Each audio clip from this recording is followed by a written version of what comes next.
isweydii saddexdan su'aal. Su'aasha koowaad kuma tahay adiga. qabiilkaaga waayo maaha. diintaad haysid of course qof muslimaa tahay maaha. xageed ku nooshahay maaha. hooyadaa magaceed maaha. adiga magacaa maaha. Who are you? adiga kuma tahay shakhsiyan noloshaada gaarka ah. waxyaabaha adigu aad qabatid, sida aad u dhaqantid, sida aad isu aragtid, waxyaabahaas adiga qof noocee tahay. haddii isqeex lagu dhihi lahaa qof noocee tahay. waxaa kuu soo baxaysa marka haddaad su'aasha isweydiisid inaad tirahdin aniga qof faqiirana. Okay? niyo aniga waxaan ahay qof anshaxun. haye. niyo aniga waxaan ahay qof jaahila. haye.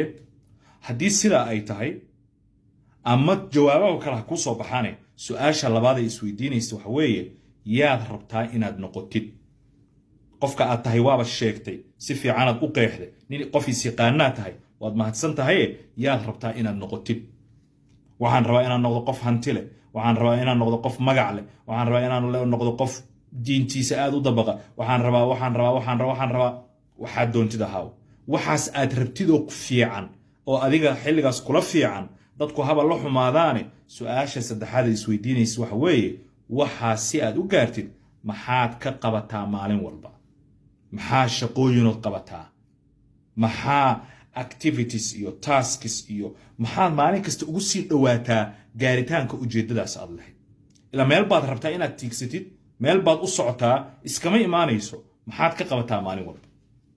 ganacsadaan rabaa inaan noqdo. Okay, ma xuma. maxaad ka qabataa ganacsiga. waxaan rabaa inaan noqdo muxuu ahaa ii sheeg nin dowladda laga yaqaano macruuf oo wasiira. xildhibaana. madaxweynaha qarankaan rabaa inaan noqdo. haye, ma xumo. maxaad ka qabataa maalin walba saa ugu sii dhawaatid. ha ilaabin qofka markuu ogaado meesha uu joogo iyo cidda uu yahay wuu tiigsan karaa meel ka sarraysa. suu u gaarana wuxuu u baahan yahay meeshaas iyo waxa uu rabo inuu tallaabooyin joogto ah u qaado maalin walba. saddexdaas su'aal isku tijaabi fadlan. haddaad si daacada uga jawaabtid, ku dabaqdid noloshaada, runta isu sheegtid, waxaad ogaanaysaa in guusha kula fog ee saas markaad tiraahdo aadka kuula dheer inay ka dhowdahay sida ay kula muuqato. sara ayaa inoo ballanaa.